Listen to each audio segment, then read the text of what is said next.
నేను ప్రార్థన చేసే దేవుడు, దండ పెట్టి నన్ను కడిగిన దేవుడు నా ముందు నడిచి వెళ్ళాడుగా.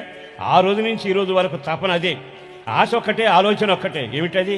ఏది ఏమైనా నన్ను ఈ విధంగా రక్షించి కడిగి పరిశుద్ధపరిచి నా కళ్ళ ముందు నడిచి వెళ్ళాడే, ఆఖరి వరకు ఆయన కొరకు నేను బ్రతకాలి. అదే ఆలోచనతో నా పయనం సాగుతుంది. తర్వాత యెహోషువ గ్రంథంలో వాక్యం నన్ను బలపరిచింది. ఏమని?